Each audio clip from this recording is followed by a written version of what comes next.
Quiet, numbskulls, I'm broadcasting. All right, let's take it from the top again. Places. Action. Well, let's see, we have on the bags, we have who's on first, what's on second, I don't know who's on third. That's what I want to find out. I say, who's on first, what's on second, I don't know who's on third. Are you the manager? Yes. You going to be the coach, too? Yes. And you know the fellow's name? Well, I should. Well, then who's on first? Yes. I mean the fellow's name. Who? The guy on first. Who? The first baseman. Who? The guy playing first. Who is on first? I'm asking you who's on first. That's the man's name. That's whose name? Yes. Well, go ahead and tell me. That's it. That's who? Yes. Join us for another voyage back in time on Classic Radio Rewind. From adventures to westerns, from comedy to sci-fi, this is your ticket to Theater of the Mind. Without any further ado, here's your host for Classic Radio Rewind, Barry Slinker. Thank you, Dex Rowe, and welcome to another episode of Classic Radio Rewind. I'm Barry Slinker, and we have an exciting lineup for you this week. Later in this episode, we'll be diving into the lives of Harry Lime, followed by the sealed book, and wrapping things up with Duffy's Tavern. But first, let's kick things off with the Jack Benny program with the episode titled Don Won't Sign a Contract. Originally aired on January 23rd, 1949, this episode follows Jack's hilarious attempts to get Don Wilson to sign his new contract by starving him. Get ready for some classic Benny humor. Note the rare Rochester introduction in the opening sequence and setting the scene instead of Don Wilson. A true rarity. Here's the Jack Benny program with Don Won't Sign a Contract.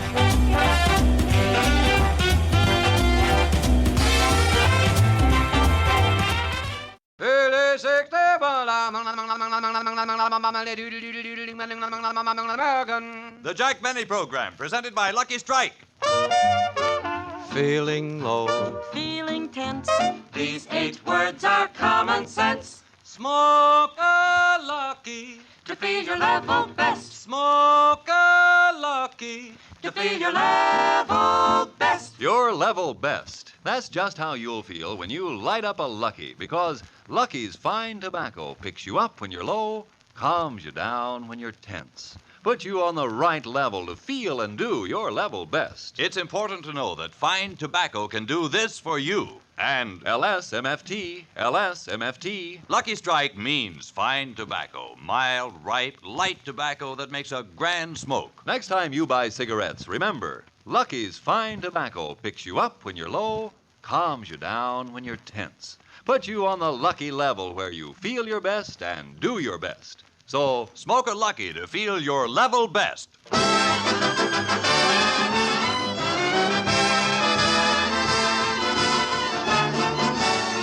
The Lucky Strike program starring Jack Benny with Mary Lives and Phil Harris, Dennis Day, Don Wilson, yours truly, Rochester.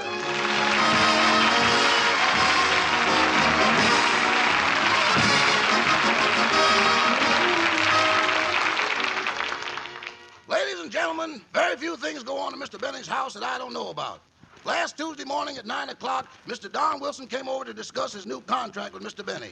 5 hours later, they were still at it in the den behind locked doors. Now, look, Don. I've given in to you on a lot of things. You have the right to do another show. I give you full credit on all our programs. You can take a 2-week vacation each year. You even have the right to approve of the scripts. Now, what else could you possibly want? Money.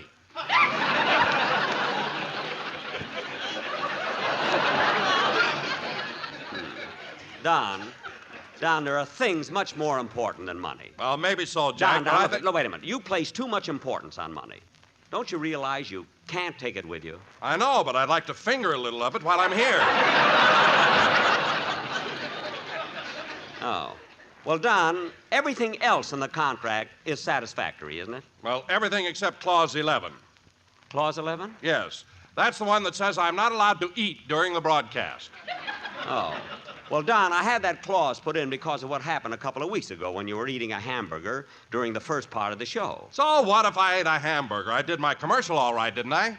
Yes, but your pear-shaped tones came out with onions on them. Remember, you can't do your level best with mustard dripping on your vest.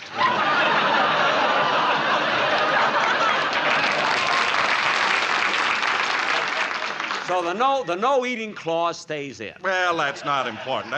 But what about the money? Don, I've made my final offer. You don't have to sign it now.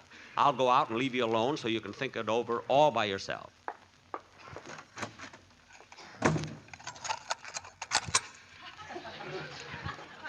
I don't know. Sometimes Don can be so stubborn that Say, I... boss. What is it, Rochester? Has he signed it yet? Not yet. You want me to heat up the branding irons? Oh, stop being silly. Anyway, I'm using the hunger treatment on him. Tell me, Rochester, were there any calls while I was in conference? Yeah, Miss Barbara Stanwyck called. She's having a big party Saturday night, and she wants you to be there. Good. Did she say white tie or black tie? White coat, you're going to park cars.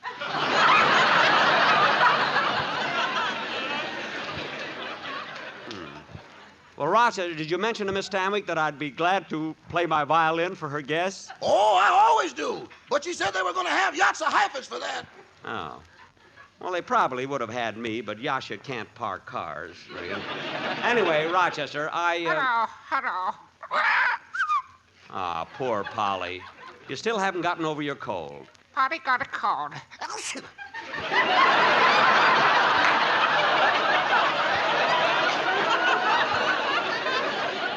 Gesundheit. You know, Rochester, it's your fault that Polly has this cold. You never should have let her out of the house last week. But, boss, how was I to know she'd try to hatch a snowball? Hatch a snowball.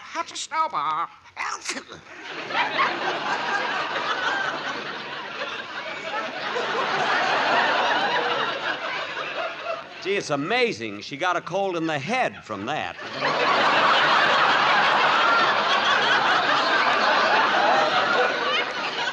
Well, I think I'll go back in the den and see if Don has made up his mind yet.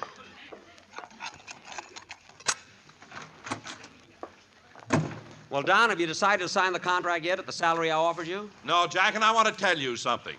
Never in my life have I seen anyone quibble over such trivial amounts as you do.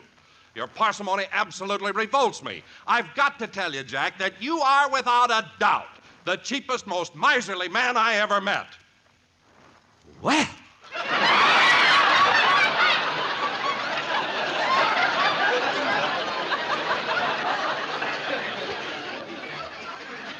Don.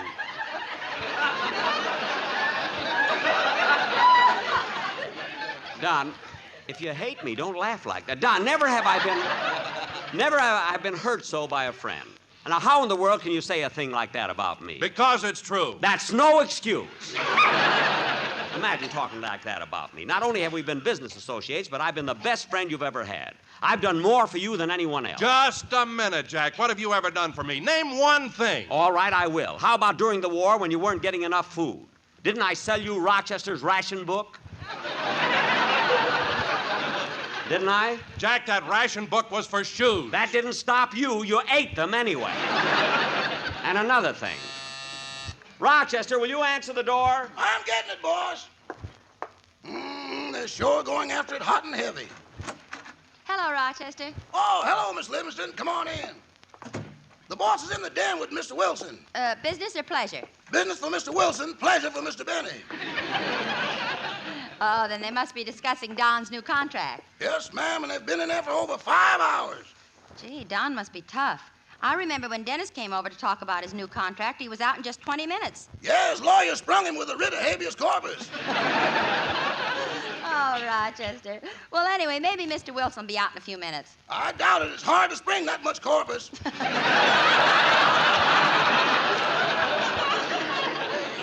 Well, I'll just wait here for Jack. Wait for Jack. Oh, hello, Polly. Polly want a cracker? Polly want a Kleenex.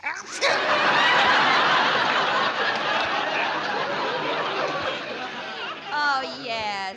I forgot. Well, don't worry, Polly. You'll be better in a few days.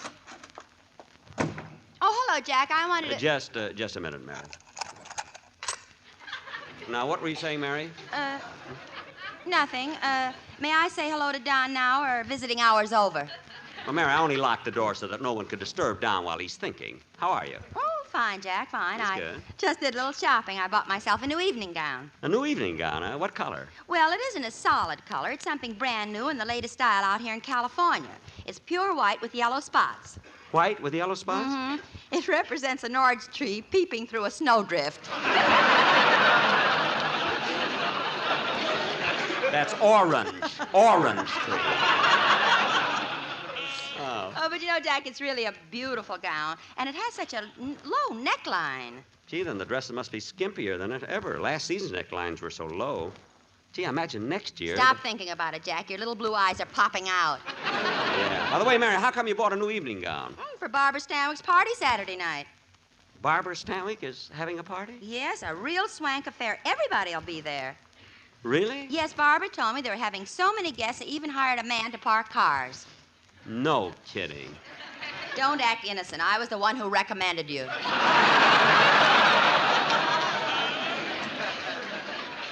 Recommended you. Oh, stop imitating Ronald Coleman. All right. Now, excuse me, Mary. I want to go in the den and talk to Don for a minute.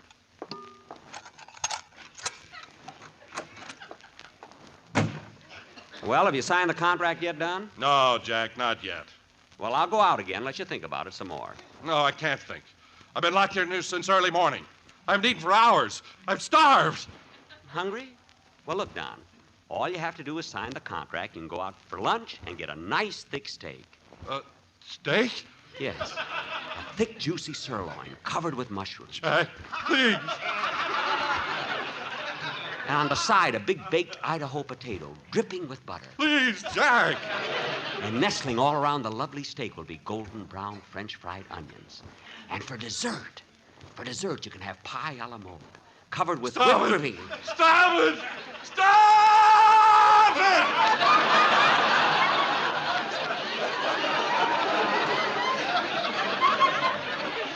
Well, look, Don, I'll leave you here in the den to think it over. I'll be back soon.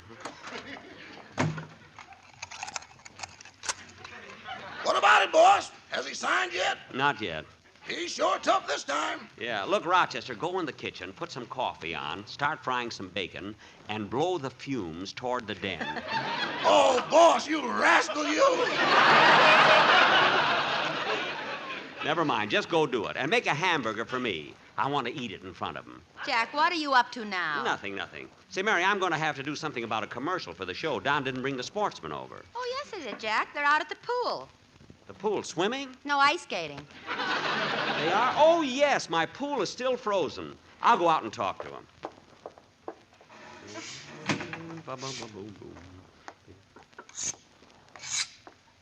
Gee, just look at them skating. Hey, fellas! Fellas!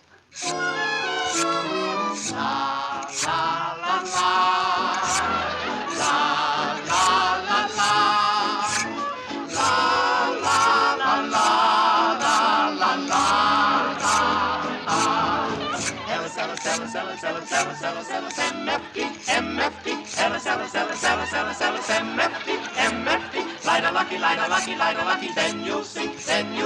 You will feel your level there. MFD. Pop on me when you want to relax and smoke a Lucky Jackson. You'll agree. Isn't it scandalous? Snow in Los Angeles, but everybody knows that it never snows. Not here. Whether it's snowing or cold winds are blowing, you'll still be on a lucky level when you smoke a Lucky Strike.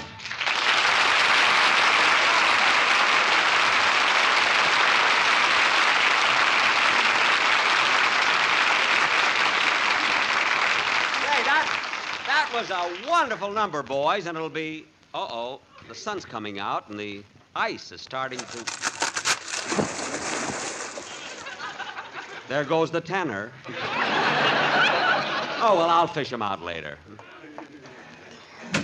Say, Mary, would you... Oh, hello, Dennis. Hello, Mr. Benny. I just got back in town a few minutes ago. Yes, Jack. Dennis was just telling me that he was up at Big Bear for the winter sports. Oh, that's nice. Yeah, I went up there with my mother and father. First, my father didn't want to go, but my mother made him. Why, thought your mother and father were mad at each other. Why would she make him go? She heard the snow up there was 6 feet deep. My father's only 5 feet 4.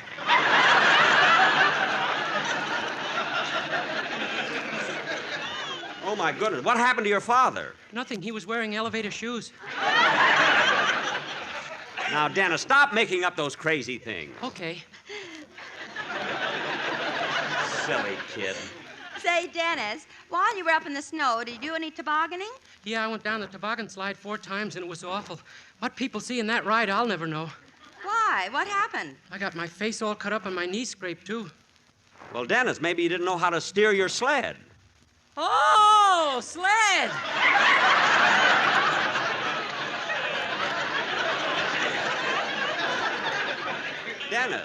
Dennis, you mean you went down the toboggan slide without a sled? Yeah, on your stomach? The other side hurt from ice skating. Oh, for heaven's sake. Now, look, kid, what'd you come over here for anyways? Tell you the song I picked for Sunday's show. It's Here I'll Stay, and I'm going to sing it at Barbara Stanwyck's party on Saturday night, too. Oh, are you going to entertain at Barbara's party, Dennis? Oh, no, I'm just a guest. The real entertainer will be Yasha Heifetz. Yasha Heifetz. A lot of help he'll be at the party. I bet he hasn't even got a driver's license. Will I see you at the party, Mr. Benny? You sure will, kid. He'll be wearing top hat, white coat, and flashlight. Yeah. Gee, this is amazing. For once, I don't understand them.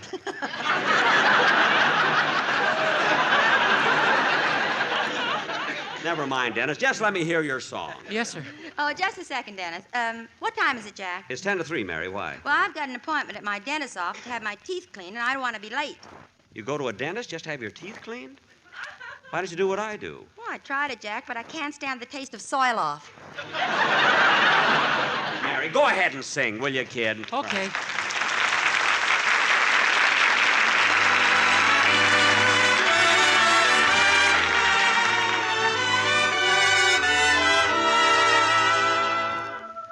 There's a far land, I'm told, where I'll find a field of gold.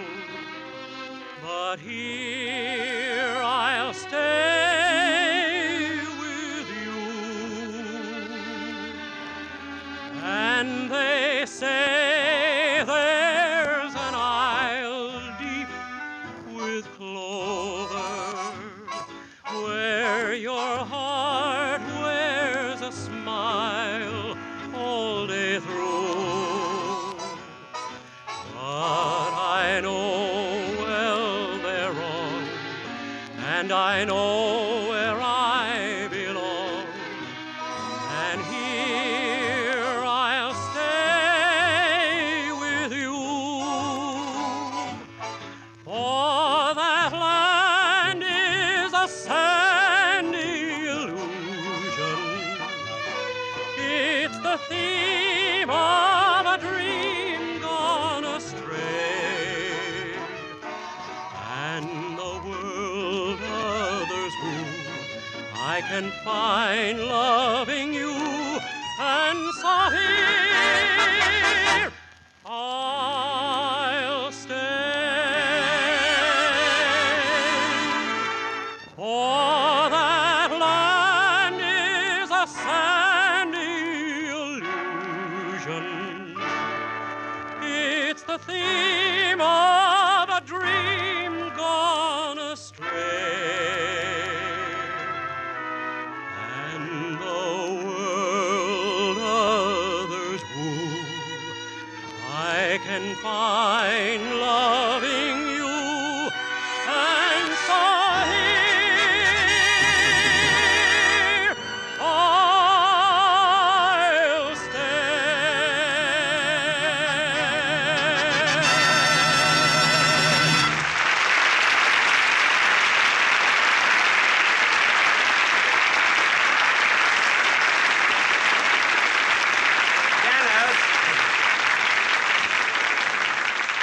Dennis, that was a wonderful song, but when you do it on the program, you ought to sing the verse a little faster so that you can retard the second chorus, and then the orchestra can come to a crescendo when... He left, Jack. Oh.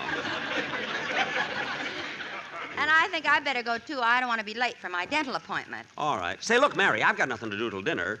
Would you like me to drive you over? Oh, sure, my appointment won't take long. Good, then maybe we can take in a movie, too. But, Jack, what about Don Wilson and his contract? Oh, yes. Oh, Rochester! Rochester! Yes, sir. Here's the key. When Mr. Wilson starts screaming for food, throw him a fountain pen. Come on, Mary, let's go.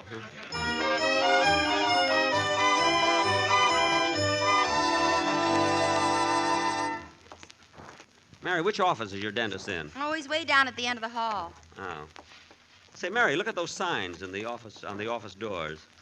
Dr. Larson gone to the inauguration. Dr. Williamson gone to the inauguration. Dr. Leroy gone to the inauguration. Say, Mary, maybe your doctor won't be in. Oh, yes, he will. He's a Republican. There's my dentist's office right across the hall. Say, Mary, as long as I'm here, I think I'll have the dentist look at my teeth, too. I haven't had them checked in a long time. Oh, that's a good idea. May I help you people? Yes, nurse. I have an appointment with Dr. Leland. I'm Mary Livingston. Oh, you're just in time. Go right in the first office on your left. Thank you. Miss, while I'm here, I want to find out about my teeth. Yes, sir. When did you leave them?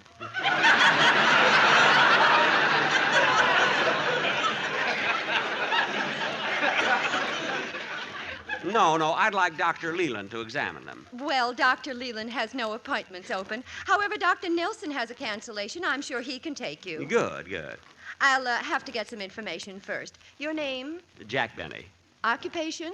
violinist. Really? Concert or stage? Parking lots. I mean, I'm on radio now. Your age, please. Well, how old would you guess me to be? 28. Well, I'm really a little older than that. Guess again. 54.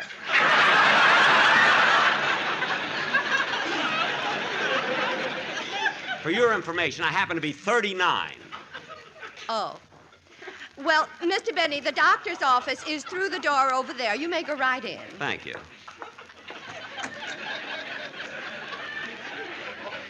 Oh, Doctor. How do you do?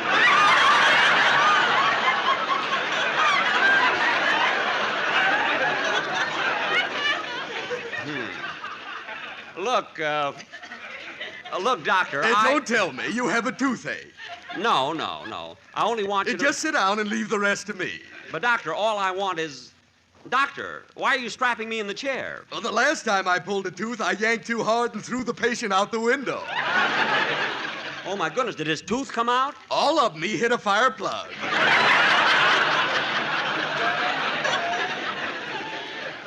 Now, look, Doctor, I don't need an extraction. All I want you to do is examine my teeth. Very well. Open your mouth, please. Ah. Wider. Ah. Wider, so I can look all the way back. Ah. Well, I can see everything now. Doctor, do you have... Stop talking. You're biting my ankles.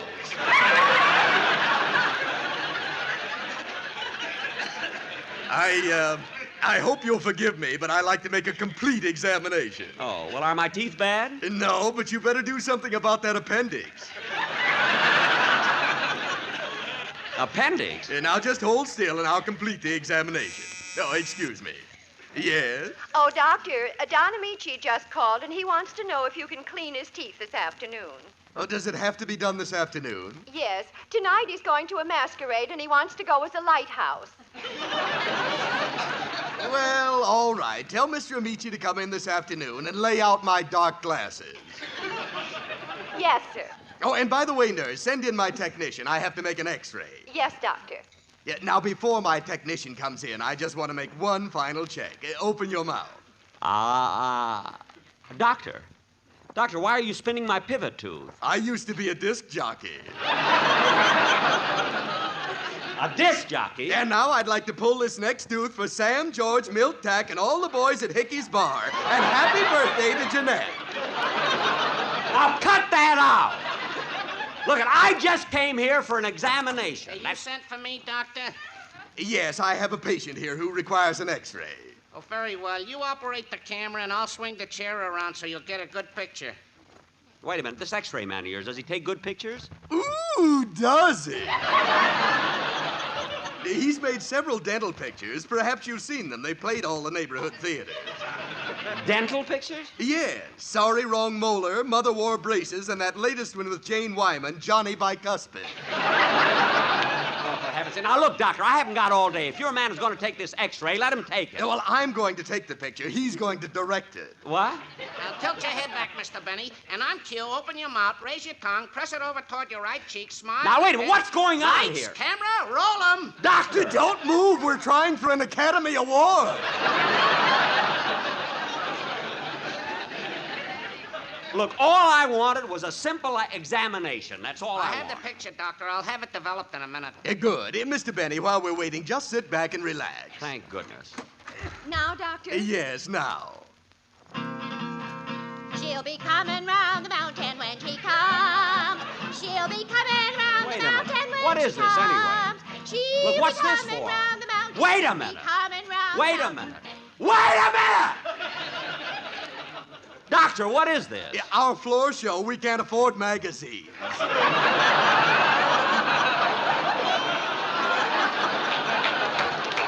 look. Now, look, make her keep quiet. Here are the results of the x-ray, Doctor. Let me see. Oh, yes. A wonderful picture. Too bad he wasn't bleeding. We could have got it in Technicolor. Doctor, what does it show? Just a moment, just a moment. According to this x-ray, you have an abscess. An abscess? Yes, it's sort of a pocket. Gee. Oh, it's nothing to be alarmed about. Finding a little pocket under a tooth is very common. Although yours is unusual. Why? It has money in it. Look, Doctor, if you think I'm going to stay in this chair... Now, settle down. It'll only take a minute. Nurse, grab the patient by the hair and hold his head back. Yes, Doctor. Oops! Well, then grab him by the ears.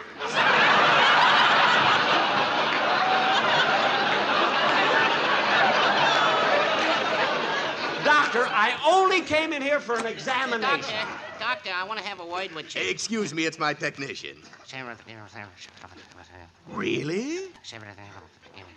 Are you sure? Yeah. Oh, then you'd better help me. Nurse, hand me my forceps. Forceps. Novocaine. Novocaine. Needle. Needle. Swabs. Swabs. Burrs. Burrs. Straight chisel. Straight chisel. Saliva ejector. Saliva ejector. Drill. Drill. Coat. Coat. Hat. Hat. Umbrella. Umbrella. Doctor! Doctor, what are you doing? Our lease is up. We're moving. What? Come on, nurse. Doctor! Doctor, let me out of this chair. Dr. Nelson!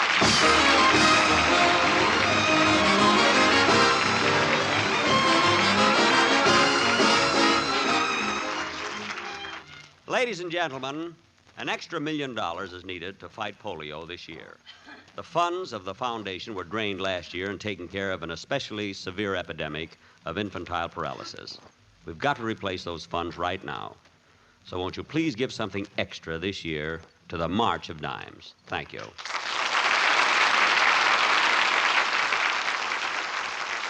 I'll be back in just a moment, but first...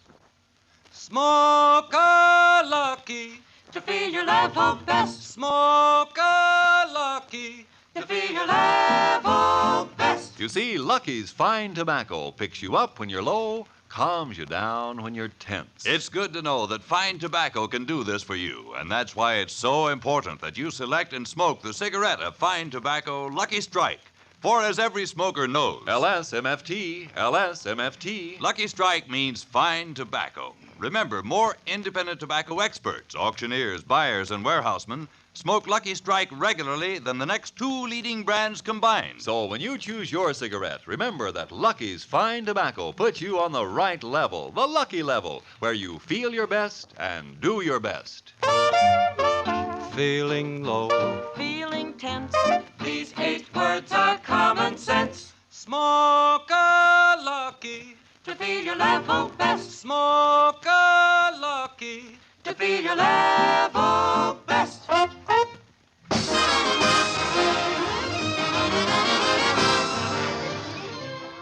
Ladies and gentlemen, with Don Wilson locked in Jack's den and Jack tied in the dentist chair, it's up to me to say, don't forget to listen in to the CBS Sunday lineup, which includes the Prudential Hour, Spike Jones, Jack Benny, Amos and Andy, Lum and Abner, and Sam Spade.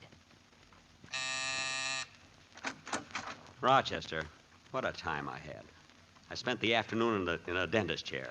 Well, we've been having a little excitement here, too. Oh, has Don Wilson signed the contract yet? No, but he ate 4 pens. Oh. Well, I'm going up and go to bed. Good night, Don.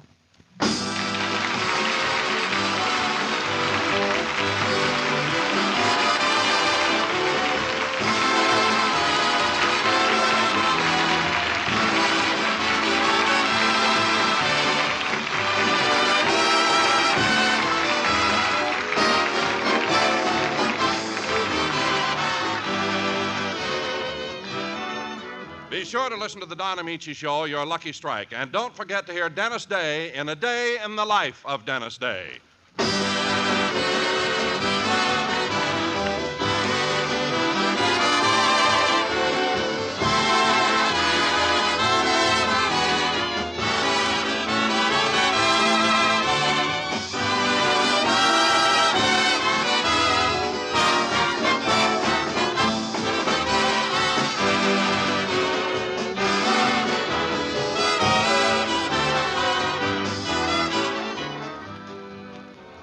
This is CBS, the Columbia Broadcasting System.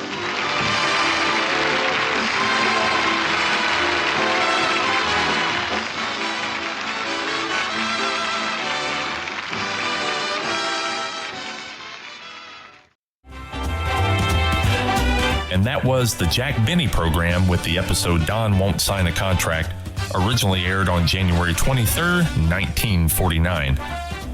Next up, we have an episode from The Lives of Harry Lime titled Blackmail is a Nasty Word. This episode originally aired on June 13th, 1952, and follows the cunning con artist Harry Lime as he tries to use the words of a dying gangster to help him out of a tricky spot. Let's see how Harry maneuvers this one. This is The Lives of Harry Lime titled Blackmail is a Nasty Word.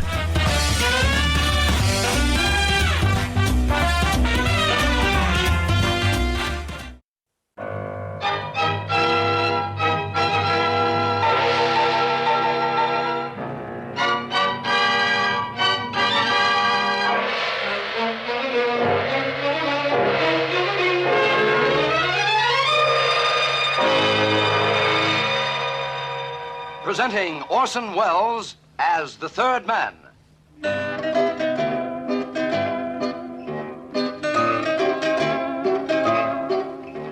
The Lives of Harry Lime. The fabulous stories of the immortal character, originally created in the story The Third Man, with zither music by Anton Karas.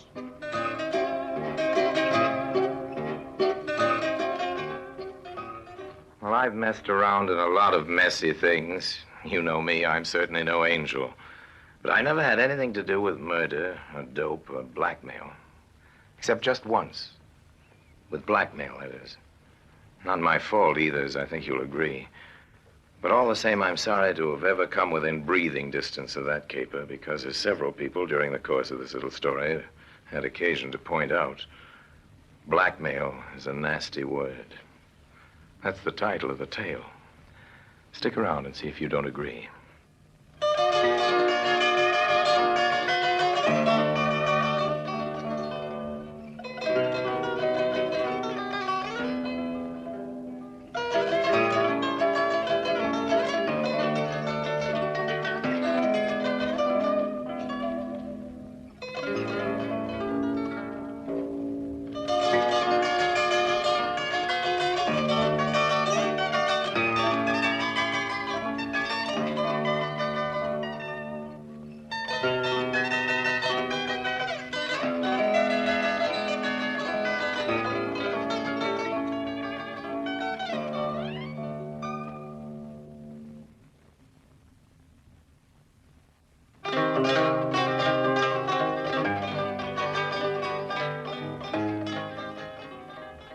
It all started in Marseille back in '47.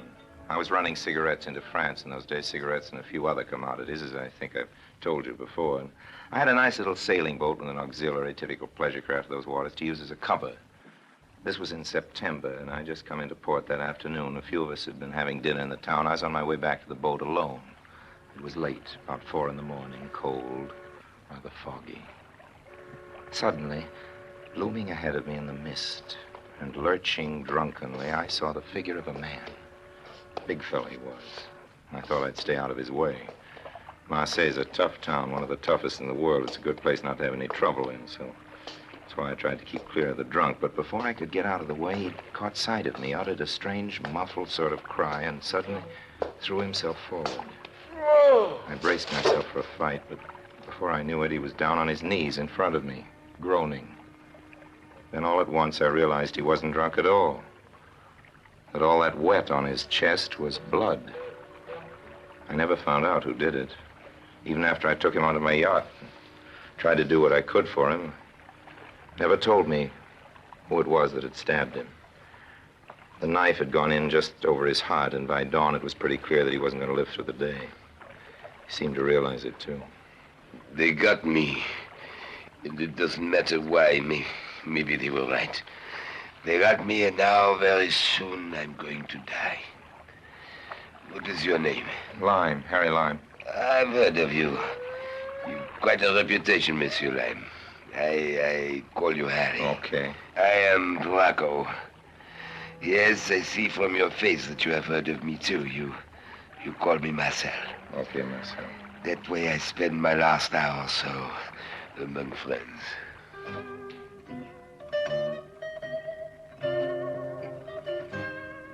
Marcel Bracco. A real Marseillaise. Born quite a while ago anyway. Died September 12th, 1947. Profession, crook. All kinds of crook. Some of the dirtiest kinds, I knew that. Among other things, I'd heard that Bracco was the chief of the Amazons. There was a gang of girls. Crooks, all of them. No, the big ugly man in my berth wasn't one of the nice people. And you mustn't think because I'm telling you this story that I've anything to say in his favor. But he was a guy. See what I mean? He was somebody. And he was dying. Steady, old man. Easy does it. I'm with you. I haven't got time to make a wheel. I know that sounds like a joke, but I'm serious, Harry. I'd like to leave you something to show my gratitude, something to remember me by. That's okay, old man. No, all I can give you is this. And it's worth something, Harry. It's worth quite a lot. I give you a name. A name, Harry. Do not think I am joking. This name is just as good as money or jewels. Remember it. The name, it is Maurice Givolet. Did you hear that, Harry?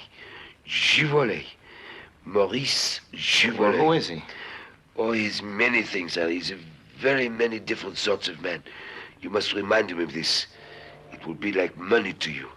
Where do I find him? In the Chamber of Deputies of the National Assembly of France. What do I say to him? I'm dying, Harry. Hold my hand. I am, old man. I'm holding. I haven't time to tell you. You must ask Julien. Julien? Yes, Julien Moreau. Moreau? Moreau. But he was dead. I pulled the sheet up over his big, ugly face and went out of the cabin and locked the door.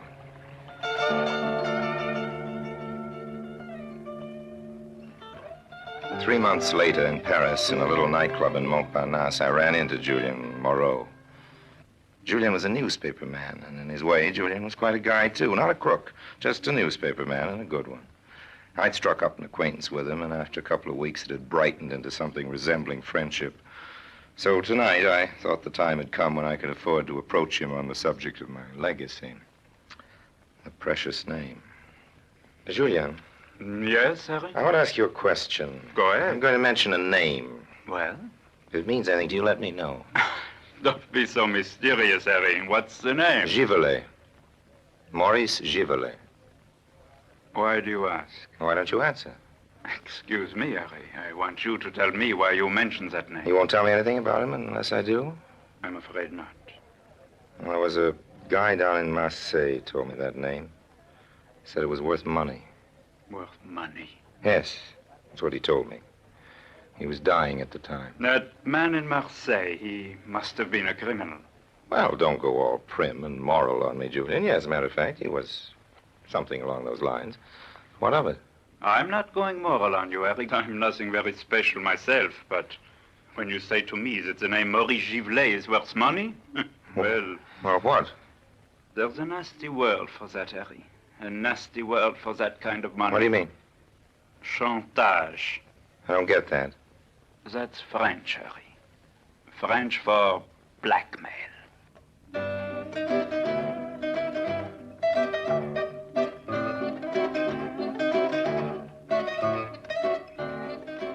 A little later, though, Julian loosened up a little after a few more drinks. Harry? Yes? That criminal in Marseille you were talking about. Oh, you brought him up, Julian. I was asking about a certain Monsieur Givelet. I know. Harry, was the criminal's name Bracco, Marcel Bracco? Yeah, but how do you happen to know him? You're not in the rackets. You're a newspaper man. Marcel was with us for a while in the resistance. He was a brave man, and we got to be friends. Then later, we quarreled. That was after the war. He came to me here in Paris, wanted information about this Givelet. I gave it to him. Givelet is an important man in the government. And through the paper, I arranged an interview between him and Marcel. But I told you, Harry, blackmail's something I can't forgive. And Marcel was blackmailing this Givelet? Yes, not for money, but for protection, police protection. Marcel, as you probably know, had that gang they call the Amazons. But what was he blackmailing Givelet about? What did he have on him? Plenty. And do you know what it was? Certainly, Marcel told me. But exactly what was Givelet's past? Ah, Harry, that's Mr. Givelet's secret. And yours, old man. It's yours, too. Yes, Harry, as you say. It's mine, too. Must be something pretty bad. Bad enough for a man who's trying to make something decent of himself. Oh, don't think I like Mr. Givelet. I hate him. But as long as he behaves himself, I won't denounce him. As long as he behaves himself. So that's your price, is it? Don't you see, old man? In a way, you're a blackmailer yourself.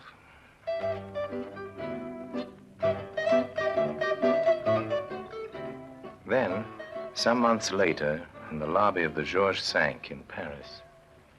Calling Mr. Lime, Monsieur Harry Lime, Yes? Monsieur Lime. Yes, boy? Monsieur Lime? Yes, what is it, a phone call? There is a lady to see you, Monsieur Lime. She's waiting in the lobby. A lady, young or old? Young, Monsieur Lime, and very pretty. Well, either way, old man. What are we waiting for?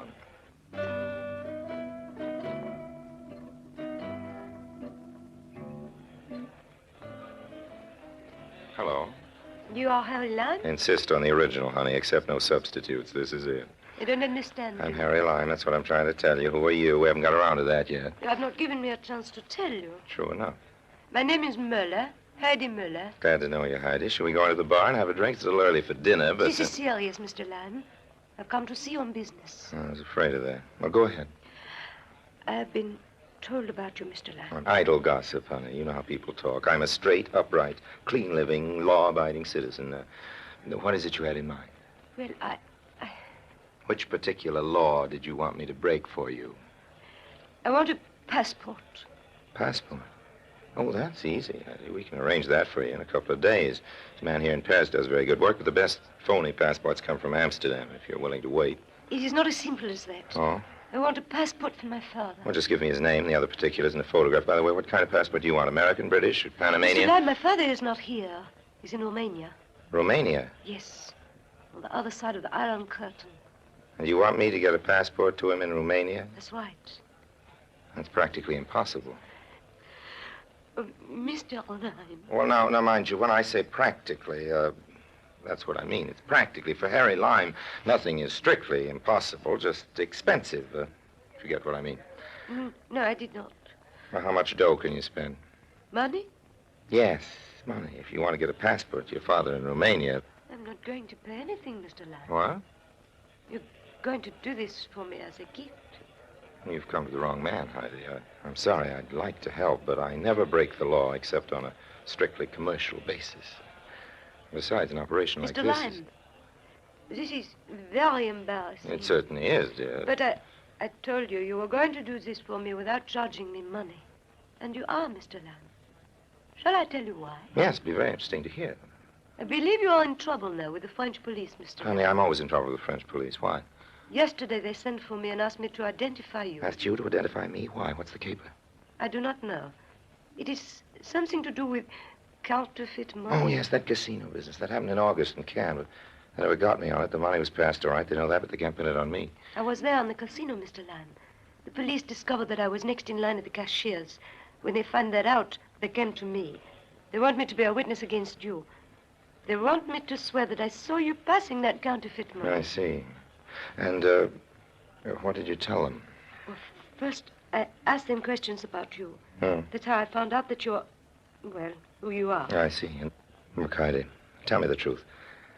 Did you really see me pass that money? No. As a matter of fact, I didn't, but unless you helped me with my father, Mr. Lime, I'll say that I did.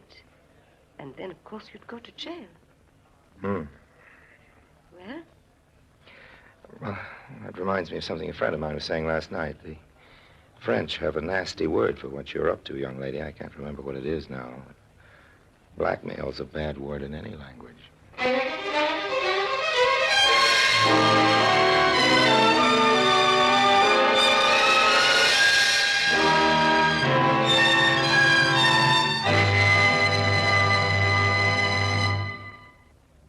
In a moment, Orson Welles returns as Harry Lime, the third man.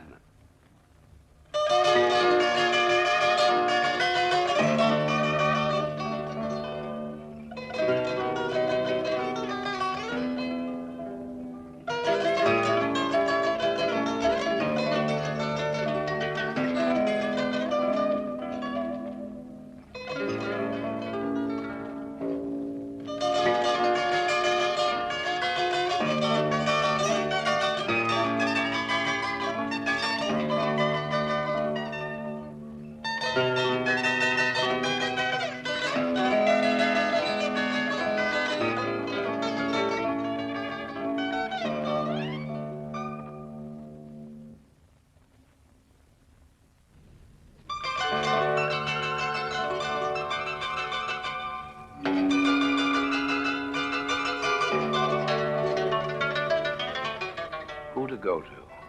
Mama Rodzinski. That's who I thought I'd apply to with my little problem. Mama Rodzinski is quite a character and a great authority on passports, frontiers, international laws in general, and how to break them in particular.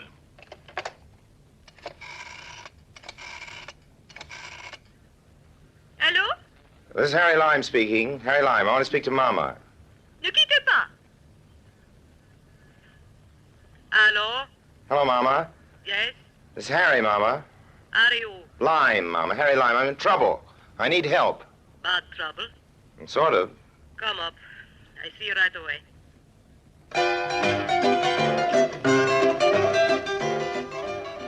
An hour later, I'd filled Mama in on the whole story and was waiting for advice.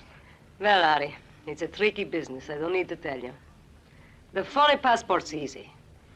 But finding this man Muller in Romania and then getting him back through the Iron Curtain, it's no joke. Look, Mama, I didn't come here to listen to how difficult it is. I want some help. Well, there are two ways. Yeah? The first way, you go to Romania yourself. That's the way I don't like. I don't blame you. A man can get killed around there. The other way is through diplomatic channels. Well, the way you say it, it sounds easy, Mama, but do you know any ambassadors? No. I don't know any ambassadors, and neither do you. All you need is somebody high up in the government here in France. If you could just find a weak place somewhere, a weak place where you could put some pressure. You mean blackmail? I don't like the word, Harry. No. I mean pressure. Just find a soft place where you can push. Hmm? Hey, where are you going? Sit down, I'm making a nice glass of tea. Thanks, Mama, but I haven't got time. I've got to find myself one of those soft places, and then, Mama, I've got to start pushing. Pushing quick, or else. Or else? It's that same old word, Mama. I don't like it any more than you do.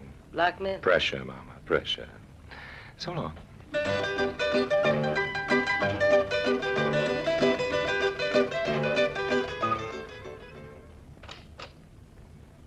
Monsieur Lime? Yes? Monsieur Givelet will see you now. Come this way, please. Thank you. Monsieur Lime. Oh, yes, come in, please. What can I do for you? Well, I'll get right down to the point, Givelet. I know you're a busy man as well as an important one. Well? I have a favor to ask. Ah? There's a man in Romania. He's stateless. Nansen passport before the war. His daughter's here in France. She wants to get him out. Are you serious, Monsieur? Lime. Such a thing as you are asking. Why, it's practically impossible. And I will be frank with you. I don't even know who you are. Lime, Harry Lime. I told you that, old man. Well, you see, even on the highest ministerial level... It would be, as you say, practically impossible. I like that word, practically, Mr. Givlet. It gives me a little hope. Yes, but... I know. Don't bother to say it again. You don't know me from Adam, Monsieur Givlet, but there, you see, I have the advantage. I know you from Adam, Monsieur Givlet. I even know you from Monsieur Givlet. I don't understand. I've been in touch with a friend of yours. What friend of mine? A man called Bracco. What? Marcel Bracco. The name seems to mean a good deal to you. He said it would. Bracco is dead. But not Bracco's secret, not your secret, old man. He gave it to me before he died. Now then, when can I expect some action on my client, Miller? Your client? The man who needs a passport. Remember the case you said was practically impossible? Leave the particulars with my secretary. You will hear from me before the end of the week. Thanks, old man. I appreciate this. I really do. And when do I hear from you? Again, I mean, blackmailers always come back. Well, that's a nasty word, old man. Don't use it again, and you won't see me.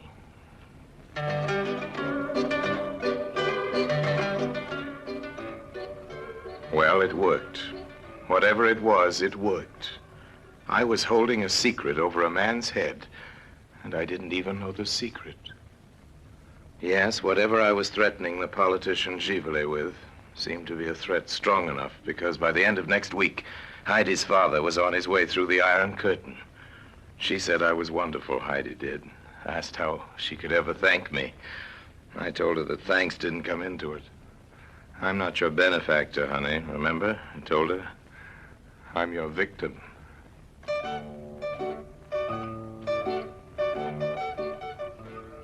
About 4 months later, Julien wrote me from New York. This is Julien Moreau, my newspaper man.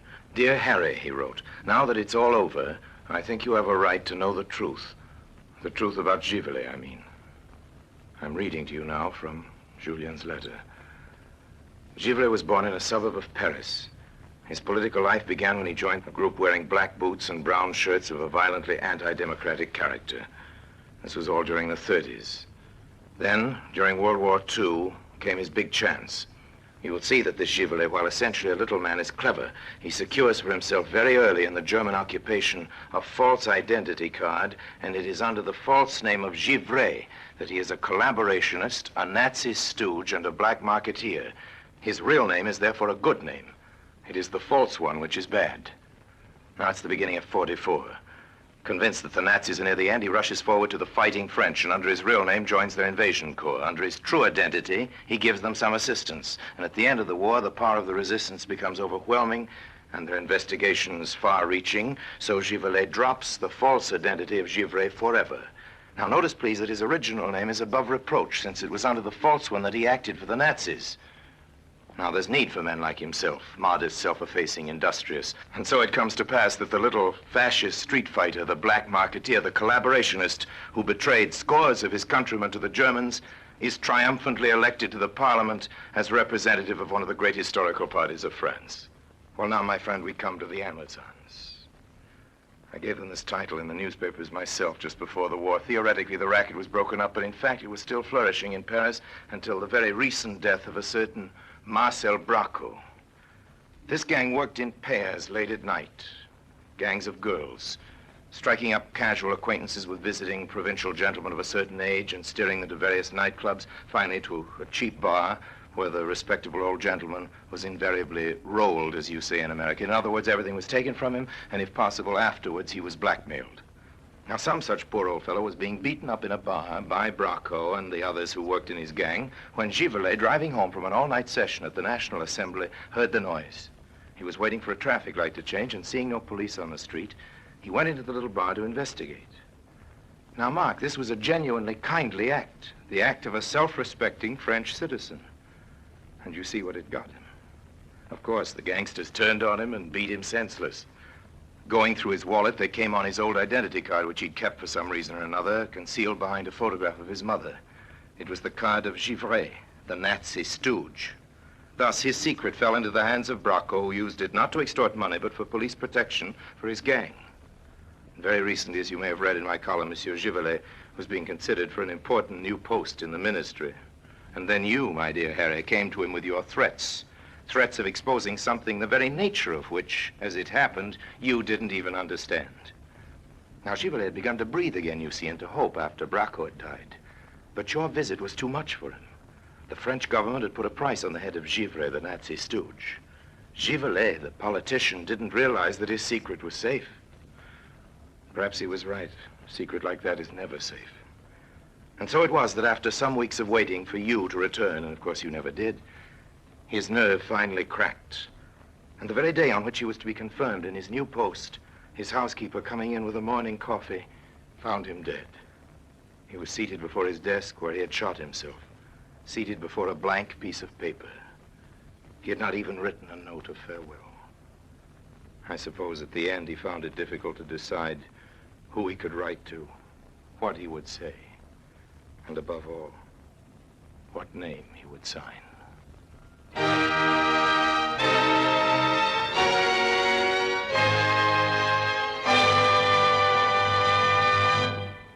Harry Lime returns in just a moment.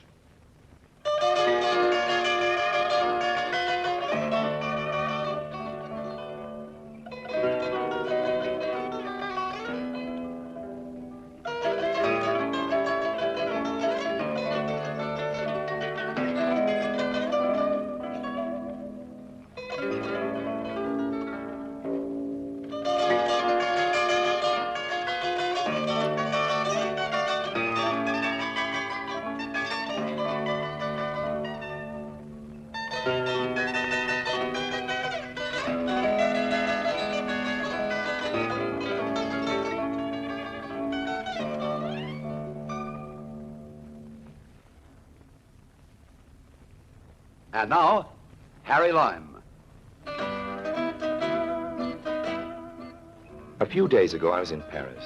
I went into a little place I know near the markets where they make a wonderful fish soup, and who should I see having lunch there but Heidi? Heidi and an old gentleman I was sure must be her father. It was. She introduced him, and I sat down with him for a drink. So finally, I get to meet the wonderful Harry Lime. This is really a pleasure. Well, I'm glad you're with us here, Miller, on the sunny side of that iron curtain. Thanks to you, Mr. Lime. Oh, no, really, it wasn't me. But yes, my daughter has told me everything. Everything, Heidi? Did you tell your father everything? Well, Mr. Lime, I told him all the wonderful help. But did you tell him how you managed to persuade me to do it? Not exactly. Not exactly. What's this? Secrets? Why, Heidi, you're blushing. Heidi, I'll make a deal with you. A deal? I won't tell your father what you did if you let me take you both to lunch. But that's blackmail. It's a nasty word, Mr. Miller. Let's not use it again. It'll spoil our soup.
never fails to keep us on the edge of our seats.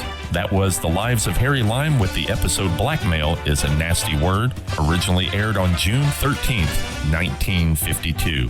And with that, brings us to the end of hour number 1. More from the golden age of radio when we return with more Classic Radio Rewind in just a moment.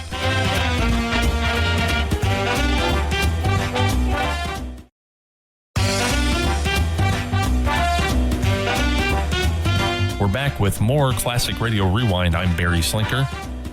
Now, let's move on to an eerie tale from the sealed book. The episode is called The Hands of Death, and it first aired on March 18th, 1945. This chilling story is about an eccentric who collects souvenirs from murders and decides to try for the ultimate item for his collection. Buckle up for a spooky ride with the sealed book.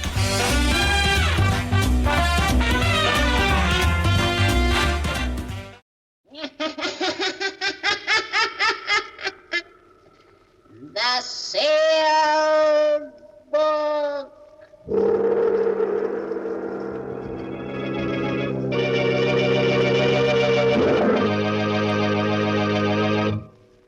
Once again, the keeper of the book is ready to unlock the ponderous volume in which is recorded all the secrets and mysteries of mankind through the ages, all the lore and learning of the ancients, all the strange and mystifying stories of the past, the present, and the future.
Keeper of the book, what tale will you tell us this time?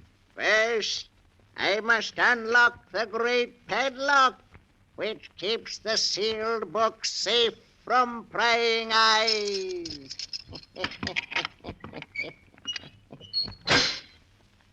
Now, what story shall I tell you?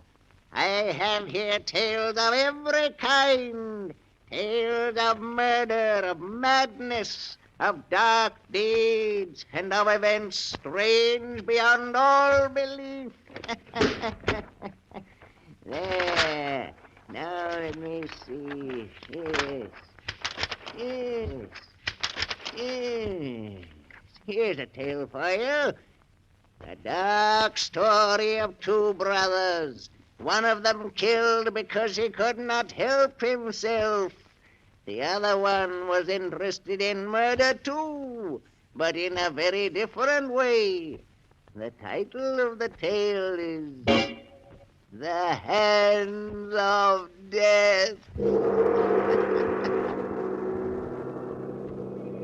Here is the tale as it is written in the sealed book. It began in San Francisco on a night of thick, suffocating fog. A young man hurrying homeward turns a corner and bumps abruptly into a huge figure striding toward him. Oh, excuse me. Fog's so thick I didn't see you. It's all right. Tell me, do you live here? Here in San Francisco? Why, yes, I do. Do you know where Edward Morlock lives now? Why, no, I never heard of him.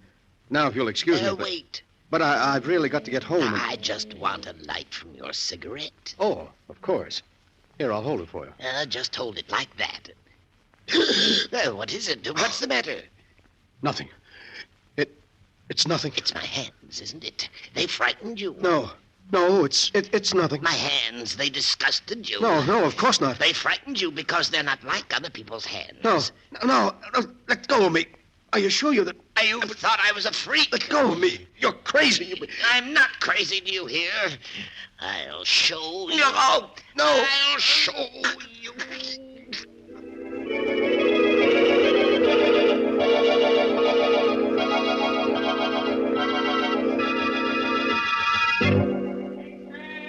Read all about it. Phantom Strangler in San Francisco. Victim killed in fire.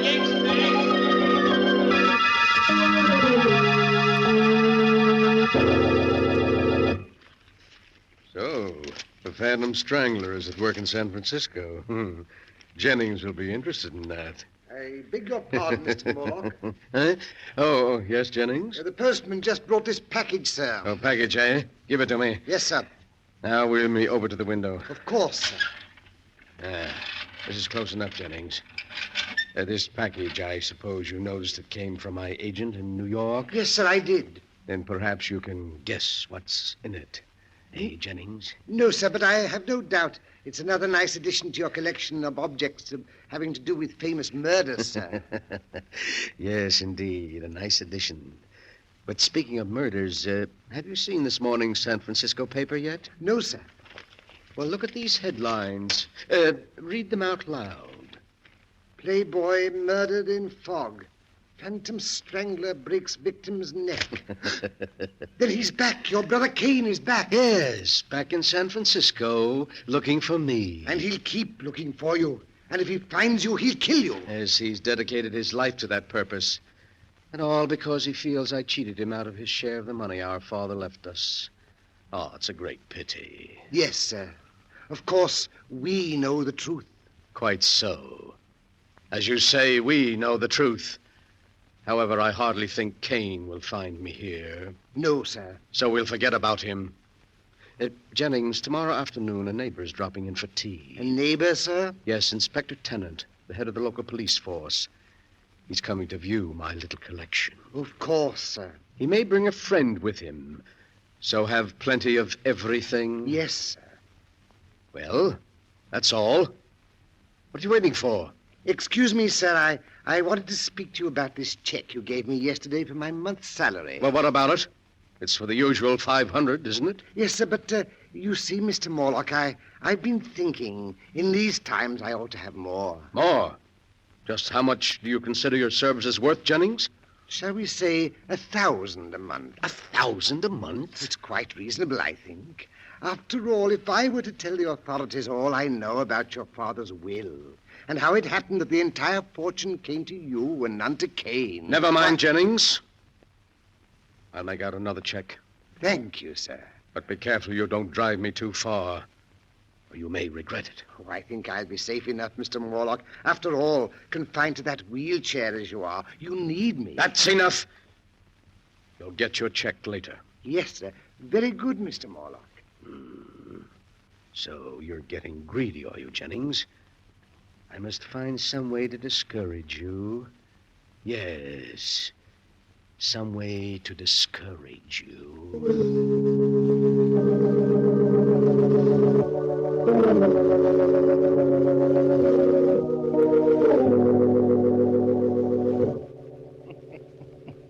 The next afternoon, Edward Morlock, the strange crippled collector of murder relics, enjoyed himself thoroughly playing host to Police Inspector Tennant and Mr. Norman Smith, a criminologist friend of his. He began by showing them his latest acquisition, the one that had come by mail just the day before. And now, gentlemen, Look. A cashmere shawl? Yes, but no ordinary cashmere shawl. Until last month, it was owned by two very old sisters who lived in a dingy house in Baltimore. In Baltimore? Yes. You mean that's the shawl? Exactly, gentlemen. That's the shawl with which the two old ladies were strangled by a sneak thief. Well, I'll be darned. It's a prize worthy even of my collection, which is, I flatter myself, the most complete of its kind ever assembled. Funny hobby, I'd call it. Every man to his taste, Inspector. Murder is your business, but it's my hobby. Now, if you'll just pull back those curtains there, the rest of my collection is on the shelves behind them. These curtains? That's right. Well, I'll be jiggered. This is most interesting, Mr. Morlock. Yes, I knew you'd think so. Look there on the wall. An authentic headsman's axe. It was used in the brutal murder of the Baron de Morlaix, an ancestor of mine in the 15th century. And right there below it is the blood-stained dress worn by one of the victims of Jack the Ripper. And on the next shelf, you see...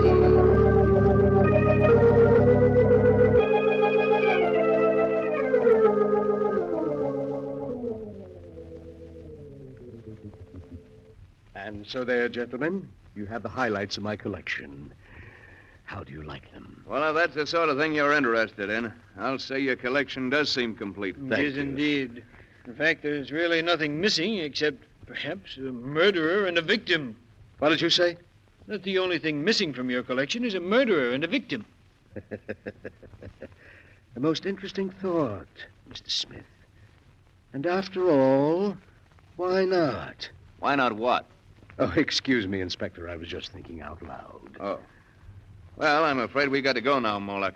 Hey, Smith? Yes, you're right, Inspector. It's been a great pleasure having you, gentlemen.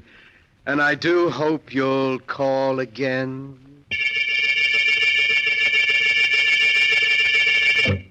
Yes, Mr. Morlock, you rang? Yes, Jennings. Before you help me to bed, I want you to mail these letters. Yes, sir. They're to major newspapers in San Francisco and contain a message to be inserted in their personal columns. A message? Yes, to my brother Kane. We used to communicate this way in the past. But, what? Here is a copy of the message. You may read it. If the gentleman with the unusual hand will visit his brother in Santa Villa, he will learn something to his advantage. You're inviting him here? Exactly. You've decided to play safe, to trap him and turn him over to the police? Oh, that's clever of you, Jennings. Yes, very clever. But you've already proved you're clever, haven't you? Now just take these letters out and mail them, and soon, quite soon, I think, we shall be seeing my dear brother Kane again.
And now for the rest of my story. The hand of death, as it is written in the sealed book. After Edward Morlock had put into effect his plan to bring his brother Cain to him, he sat in his wheelchair and waited, seeming much amused at some secret thought of his own. One day passed, then 2, then 3, and then the newspapers carried strange new headlines. Extra, read all about it. Phantom Strangler in Los Angeles. Extra, read all about it. So Brother Cain was in Los Angeles last night, Jennings. He's getting closer. I shouldn't be surprised if he arrived here tonight. I don't like it. Oh, nonsense, Jennings. You know you've got nothing to fear from Cain. Unless, of course, you're so careless as to make some remark about his hands. I know, but he intends to kill you. I think I'll be able to control him. I want you to bring me a glass of milk. Cain is very fond of milk. Glass of milk? With a triple dose of sleeping powder in it. But I don't understand. Never mind. Just do as I say. What's that? I imagine that's Cain now. Cain? Here, already? Quick. I'll let him in. You get that glass of milk ready. And bring it in when I ring. Yes, sir. When you ring, sir. Oh, come in, Cain. I've unlocked the window. Yes, I'll come in, Edward. Now that I've found you at last. Well, I'd hardly say you found me, Cain. I sent for you. It's the same thing. Now I'm where I can put my hands around your throat at last. I'm going to kill you. Do you hear? Kill you. Cain, sit down. What? Sit down. I want to talk to you.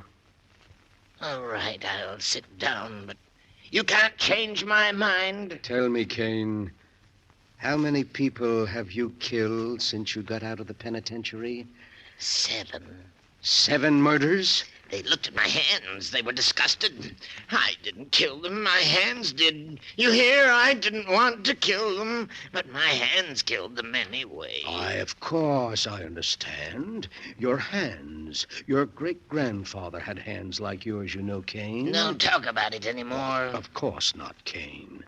But you must be hungry. I'll ring for Jennings. He'll fix something for you. Yes, I am hungry. But please, Cain, don't startle the poor fellow. You know, he's very much afraid of you. Why? Why is he afraid of me? It's your hands. He says they give him nightmares. My hands give him nightmares? Oh, you mustn't blame him, Cain. He can't help it. My hands give him nightmares. Yes, sir. I've brought you a glass of milk, Mr. Morlock. My hands frighten Oh, me. thank you, Jennings. Just put it down here. Yes, sir. Why are you looking at me like that, Jennings? I'm not looking at you, Mr. Cain. You're looking at my hands. They upset you. They give you nightmares. No, Mr. Cain, that's not true. I'll show you. I'll give you a reason to be afraid of my hands. Mr. Morlock, help me. I'll show you. I'll Let show go, you're you. kidding. Help. There. That'll teach you to be afraid of my hands. You can let him go now, Cain. He's dead. My hands, they've killed again. Yes, he's dead. Oh, you've been very wicked, Cain. I didn't want to kill him. My hands did it. My hands, you hear? You must be quiet now, Cain. You must rest. I didn't want to kill him. Here, drink this milk. Then lie down and rest for a while. We'll talk some more in the morning. All right. I'll drink it. I'll take care of everything. That's right, Cain. Lie back and sleep. Sleep soundly.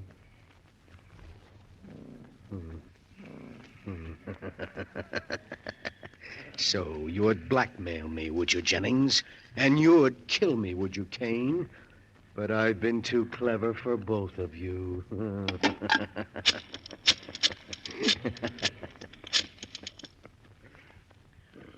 Hello. Hello, police headquarters. Connect me with Inspector Tennant, please. I want to report a murder.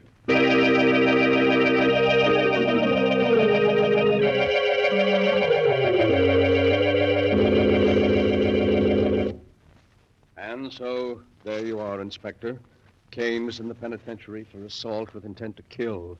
Apparently, he escaped since then. He's been seeking for me, meaning to kill me. Good heavens, Morlock. Then he's the strangler who's been doing all these killings. Yes, I'm afraid so. Oh, and I never guessed until he showed up tonight to kill me, because he thought, you see, quite wrongly, that I had cheated him of his inheritance. Jennings bravely came to my rescue, and Kane throttled him. Then I tricked Kane into drinking some drugged milk, and, well, there you are. But why, man? Why? Why did he kill all these people? Because of his hands. His hands? Well, you saw his hands. Tremendously strong. Not hands at all, really, but more like demon's claws. Kane is morbidly sensitive about his deformity. When he feels someone is frightened by his hands, he kills them. Just like that. It's a good thing we got him at last. You can take him along now quite safely, but be sure to keep him well locked up, Inspector, and don't let anyone get within reach of his hands.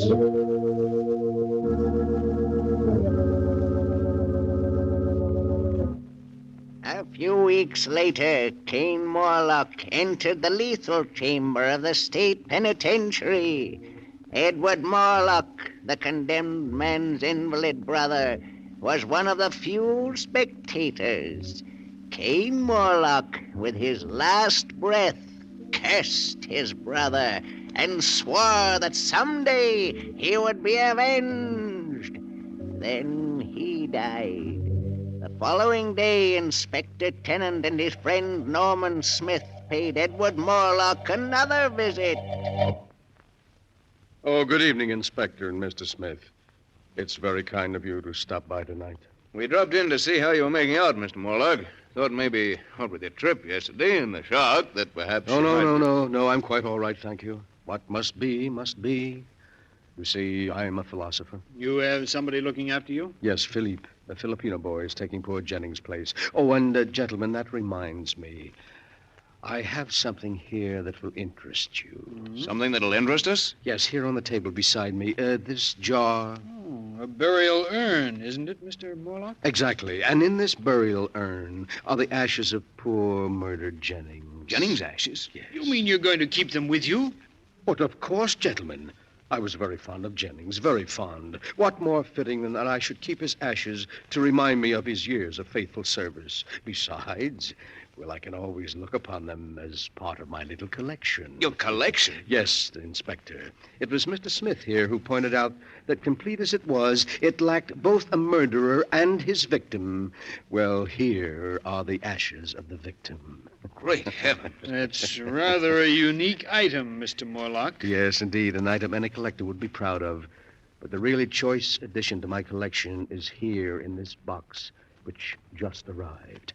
Would you care to look at it, gentlemen? What in the world? Oh, now you needn't guess. I'll lift the lid and, see. Merciful heavens. A pair of hands. The hands of your brother Kane. Exactly. I can't believe it. But what is so strange about it, gentlemen? There are the ashes of a murder victim. Here are the unique and terrible hands that throttled him. Where in all the world will you find a collector who can boast such items as these? You must be mad. Morlock, did you plan all this from beginning to end? Plan it, Mr. Smith? But how could I? You're quite mad. We could never prove it. You could prove nothing. Nothing. Inspector, I think we'd better go. Yes. Come on, let's get out of here before I do something I'd regret. Call again any time, gentlemen. Easily upset, weren't they, Kane? Upset by your hands. Your great, strong hands that are going to become the prize items of my little collection. The distorted hands of a murderer. Ooh, how cold they are. And yet I can almost feel the murderous strength in them still. You wanted so bad that you'd close your hands about my throat, didn't you, Kane? But it's too late now. You're dead. And your hands are dead, too. Lifeless. Would you like to see how your hands look at my throat here? I'll place them there for you. See how nicely they fit around my neck. Just as if they... No! No! No! Let go of me! Your hands! They're choking me! I can't breathe! Morlock, what is it? Where are you? Inspector, look. They're on the floor. Good Lord. It's Morlock. And... No, it can't be. His brother's hands are clutched around his throat. They've strangled him.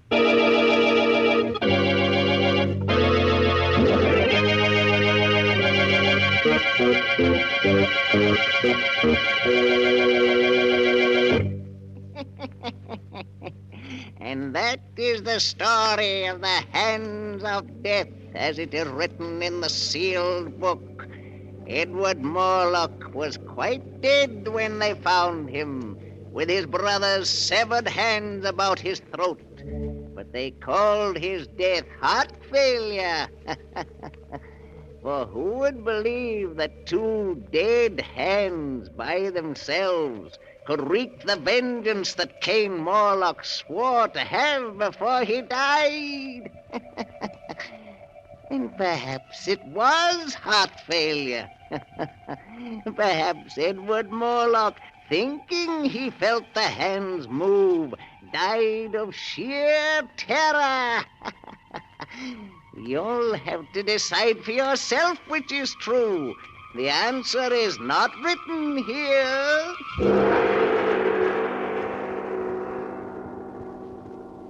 But the sound of the great gong tells me I must lock the book once again. One moment, keeper of the book. What story from the sealed book will you tell us next time? Next time? Are you sure you want to know? Perhaps my next story will be about you. For I have here all the stories that ever happened, and many that have not yet come to pass. But I'll find one for you in just a moment.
And now, keeper of the book, have you found the story that you'll tell us next time? Yes, I found one. It's the story about a man who found the secret of immortality, of life everlasting, and how he tried to use it to make himself master of the earth. The title of the tale is The King of the World. Be sure to be with us again next time, when the great gong heralds another strange and exciting story from The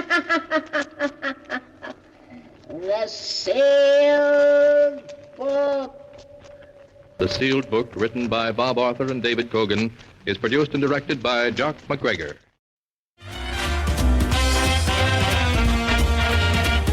That was The Sealed Book with the episode The Hands of Death, originally aired on March 18th, 1945. Truly a spine-tingling experience. Finally, we have an episode from Duffy's Tavern. The episode titled Archie the Horticulturist originally aired on March 1st, 1946. In this episode, Archie receives a potted plant and gets the idea to turn Duffy's vacant lot into a farm. Let's see how that plan unfolds on Duffy's Tavern.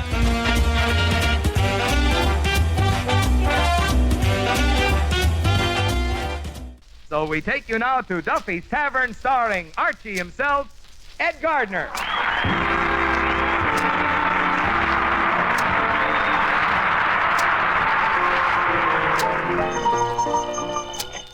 Hello, Duffy's Tavern, where the elite meats eat. Archie the manager speaking. Duffy ain't here. Oh, hello, Duffy, old bean, old pal. Well, I'm happy tonight. Huh? Got a package for you, Mr. Archie. Oh, let's see. Hey, Duffy, somebody just sent me a potted plant for a present. Let's see. The card says to Archie from an ardent admirer. Well, that could be any one of 10,000 dames. I'll call you back, Duffy. Let me see that card again, Eddie. Yeah, the handwriting is female, all right. Could it be from your girlfriend, Mildred Defoniac? No. No, Eddie, she wouldn't have sent it. Mildred and me had a falling out, kind of a lover's quarrel. Lover's quarrel, huh? Yeah, she got mad at me because I resented her getting married.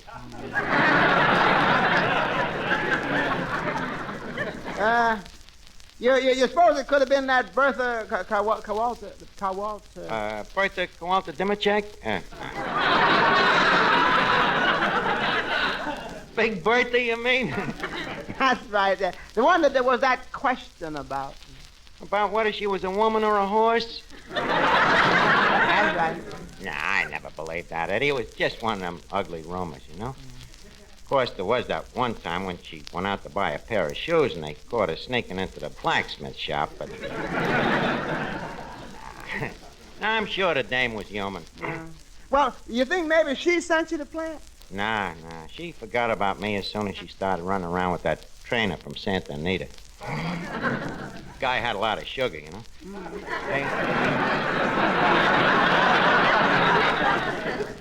Hey, wait a minute. You remember me telling you about a dame that picked me up at the Excelsior Ballroom the other night? Peaches Pefnick? Yeah. Well, when we was saying goodnight, she forced her phone number into me hand. And give me that phone, Eddie. Bet you she sent me the plant. Hello? Hello, is Peaches Pefnick there? Oh, hello, Mr. Pefnick. Let me talk to your daughter, please. She ain't your daughter, she's your... I'm calling for one of them radio surveys, sir. And what program are you listening to?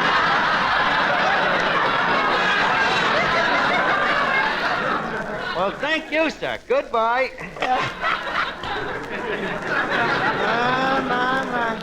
My. What was he listening to? John's other Pefnick? Don't be so smart, Eddie. Well, we'll find out who sent the plant later. In the meantime, leave us take care of it, and nurture it. Now, the first thing a plant needs is fresh air. Open the window, Eddie. I hate to do it. Why? Well, you know as well as I do. Any fresh air that comes in here is committing suicide. Now, don't argue, Eddie. Open the window. It won't do us no harm to inhale a little fresh aqua pura neither. Okay. Now, Eddie, let's take a deep... Eddie, close it. Okay. Boy, that stuff is strong, isn't it? Yeah, it might be too strong for a young plant like that. It's liable to catch cold in its little tendrils.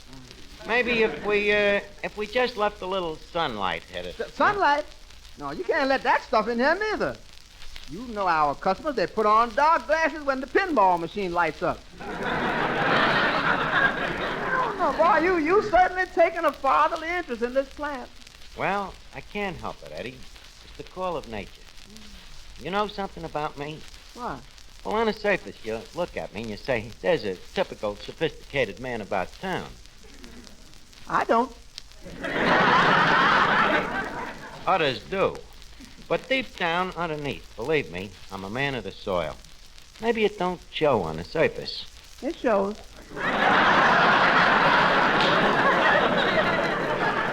Well, thank you. I hark to the farmyard, to the cackle of the hen, to the bleat of the heifer, to the good earth and its dragon seed. And you got plenty of good earth around here?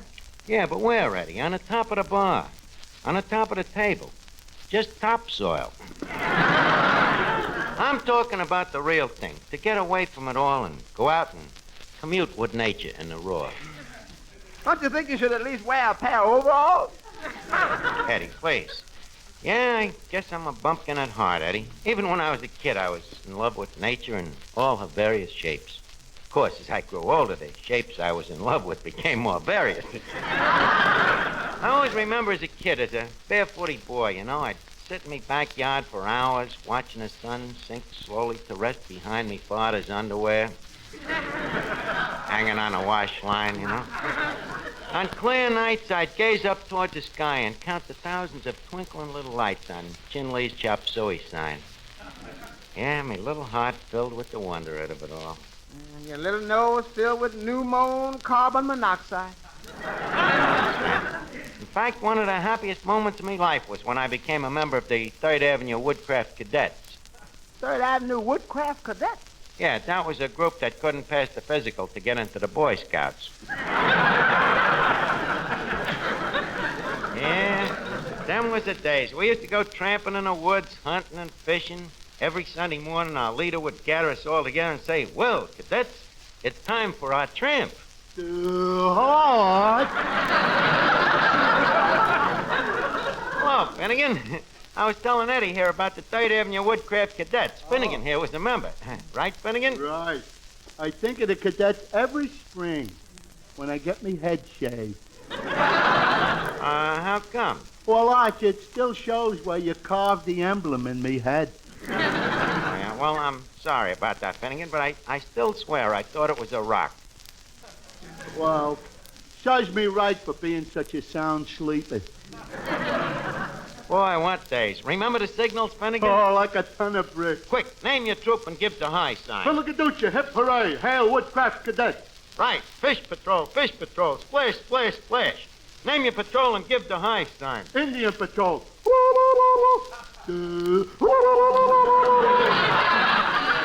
Very good, Finnegan. Yeah. I didn't think you'd remember. Oh, I bet you forgot the laws in the handbook, though. Quick, who is brave and who is fearless? A Woodcraft Cadet. Who helps old ladies across the street? A Woodcraft Cadet. Who is happy and gay, come no matter what? A Woodcraft Cadet. Who should have stood in bed? Eddie Green. Oh. It may sound silly now, Mr. Green, but believe me, it's great fun when you're childish. Finnegan, remember the time we combined with the campfire girls and went for a hike? You know, it must have been about 20 of us guys to about 30 dames. Yeah, and 1 box of sandwiches. Yeah, that's right. Some jerk wanted to eat.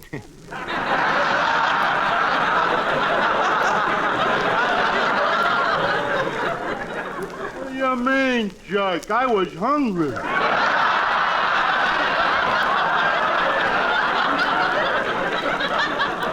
Oh, boy, them was the days. And it was a great education, too. You know, Eddie, we learned all about flowers and plants and gardening. Believe me, if it hadn't been for the cadets, I wouldn't know a chrysanthemum from a rhododendron. Well, what is the difference, Mr. Burbank? Well, Eddie, you see, the chrysanthemum, or as it's technically known, the Hibernicus mandamus, has longer pistols shooting from its fungus. While, on the other hand, the rhododendron is more like the petunia, or Evictus noxvomicus. See, the stem is closer to the roots, and the pollen is more gregarious. Answer that, Eddie, will you? Duffy's Tavern, where the flora meets the fauna. Eddie the greenhouse sticking. Huh? Oh, just a second. Mr. Archer, it's your nurse from the hospital. Me nice. Hello? Huh? How's me tonsils? Well, you should know better than I do. You got 'em over there. Did I get what? Oh, I've been combing me brains to figure out who sent me that plant. Well, it was very sweet of you, Miss McGillicuddy. Thank you very much. Okay. Holy cat, Eddie. I called that nurse every name in the book, stuck pins in a hot water bottle, told her how ugly she was, threatened to have her fired, and here she sends me a lovely potted plant. What is it with me? Must be that personal magnetism of yours. I guess so. Wonder what kind of a plant it is. Let's see. It looks a little like the biannual night-blooming eucalyptus. Yeah, I think it is. You can tell by the way the moss grows on the north or lee side of the pot. See, that helps make it grow straight up.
Mr. Archie, now this is ridiculous. A vegetable garden in the backyard?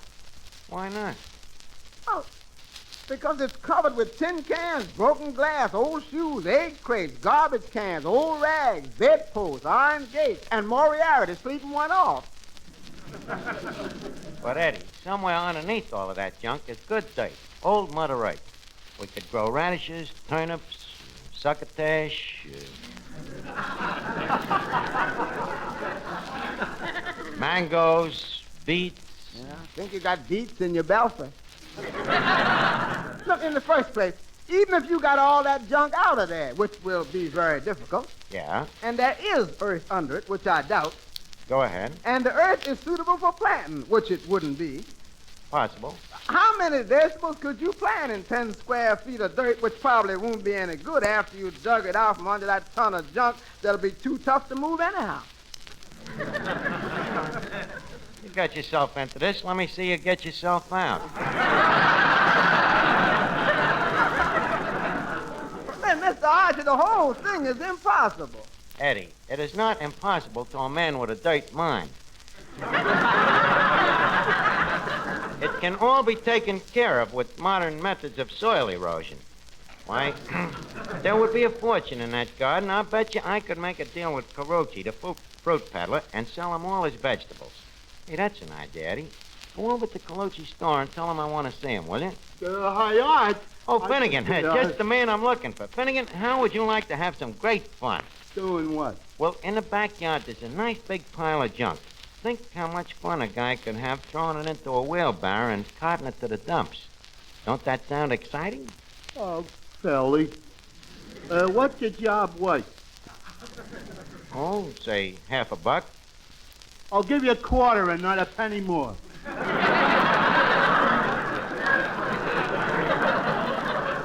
All right. Yeah. Okay, Finnegan, it's a deal. Go. Now go on and get started. Say, Archie, What is it, Miss Duffy? what's this about a farm in the backyard? What do we need a farm for? Well, what does anybody need a farm for? Where do your vegetables come from? From a can.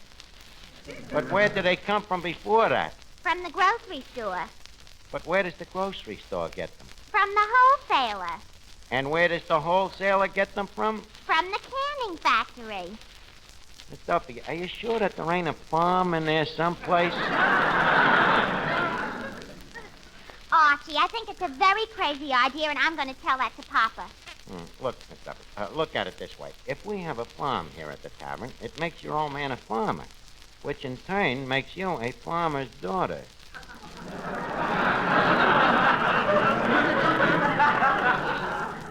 Sound interesting? Archie, I'm not interested in traveling salesmen. Well, don't let the salesman worry you. He'll probably take one look at you and keep traveling anyhow. Wait a second, Archie. Just what are you insinuating? I am merely insinuating that you are the only dame I know who, when you're getting ready for bed, the guy across the street pulls his shade down.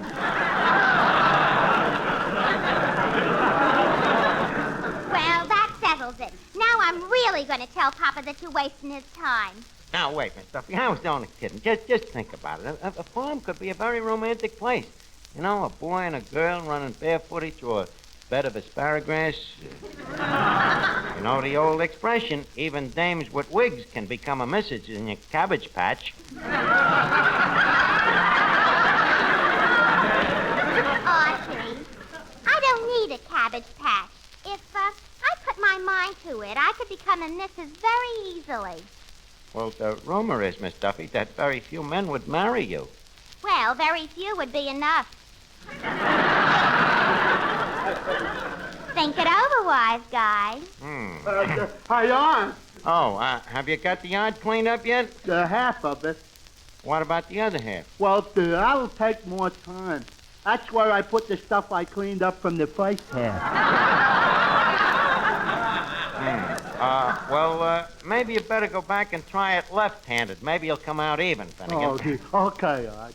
Hello, Archie. How's the boy? Eh? Well, Calucci, how are you? Oh, honky-donkey. Hey, what's that plant you got there? Where? Oh, me nice dentist to make, Calucci. Uh-huh. What the kind of plant is that? I think it's eucalyptus. No, That's not a eucalyptus. What? That's a That's a joke, Bambino. That's a joke. Well, I'm glad to see you anyway. Tell me, how's the Sonora and all the little seniorities? Well, the old lady, she's going to have another Bambino. Well, naturally.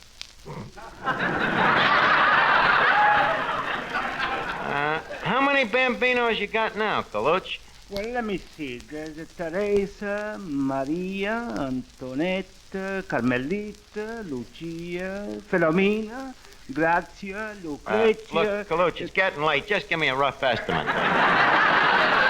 Well, let me see. I think there's about 14 girls. 14? Even for a vegetable man, that's a lot of tomatoes. That's right. Now, what's the proposition you want to talk to me about? Oh, the proposition. Yeah. Colucci, tell me, have you got $50? Very good. Goodbye. Just a second, Colucci. At least listen to the proposition, will you? Okay. I listen, but my pocketbook, she's dead. All right. It's very simple. You see, I happen to be an expert on raising vegetables, and I need a little cash for modern machinery. Electric caterpillars and automatic silos and things like that. Now, you're a vegetable man. Just a minute. What kind of stuff are you going to raise?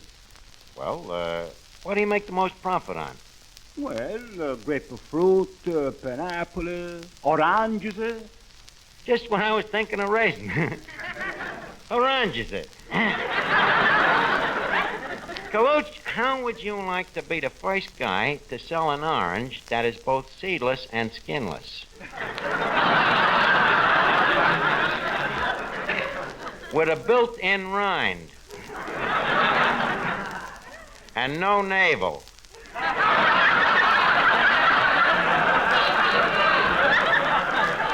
That's wonderful. How you make the orange grow like this, eh? I graft them from an eggplant. More than that, I can't tell you.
International Harvester? This is Archie, the manager of Duffy's Tavern. Tell me, what do you get for one of your tractors? How much for a half tractor?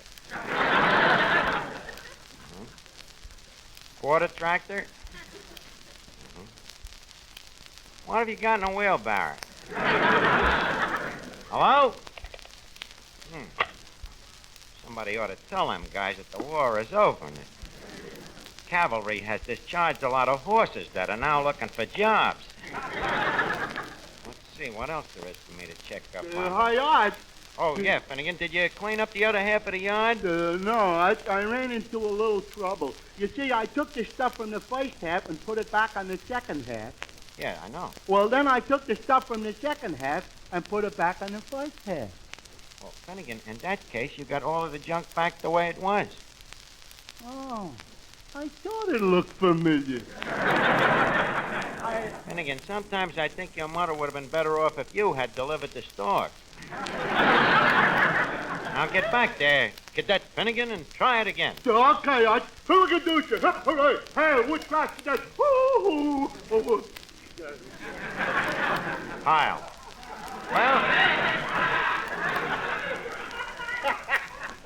Well, Colucci, did you take a look at the backyard? Yeah. Did you raise all this junk by yourself? Colucci, I'm afraid you lack imagination. Now, come here to the window a minute. Now, I'll tell you how I got it planned. You see that pile of ashes out there? Mm-hmm. Well, between them ashes and that rubber boot will be the Pinopla Grove. Now, you see Mrs. Duffy's old corset there? Well, between that and that rusty carburetor will be nothing but avocados. Now, over there, where that Model T fender and a horsehair sofa are heaped against the no dumping sign next to the busted coffee grinder, will be, guess what? What? A new vegetable named after me. The string of beans? No, Colucci, not the string bean. The artichoke. Now tell me, what do you think of the whole idea? I can tell you in 2 words. Archie, choke. Now, wait a second, Colucci. Hey, Art, I got a surprise for you. A surprise? Yeah, you thought that underneath that junk was nothing but a lot of dirt. Well? You're in luck. The whole thing is cement.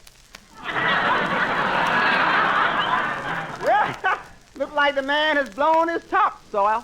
Cement. That's all I want to hear. Goodbye, Archie.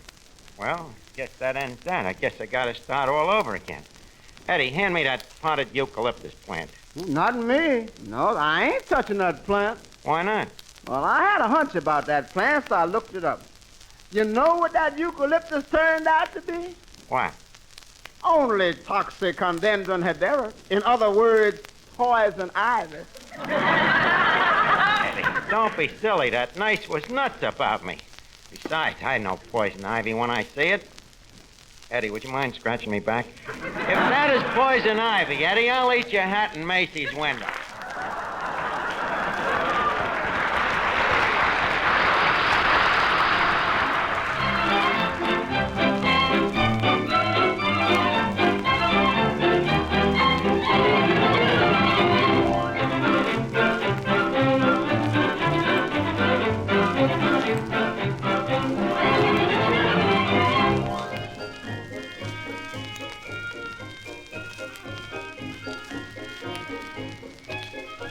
This is the Armed Forces Radio Service.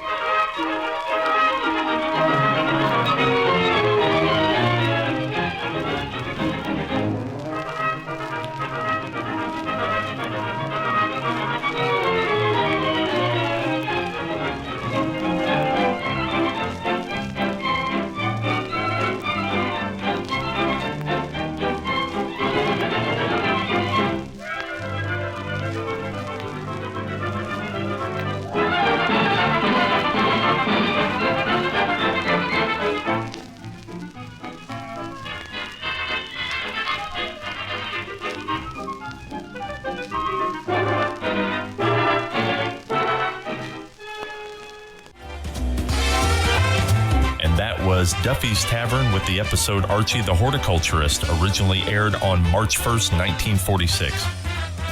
I'll be back with final thoughts in just a moment.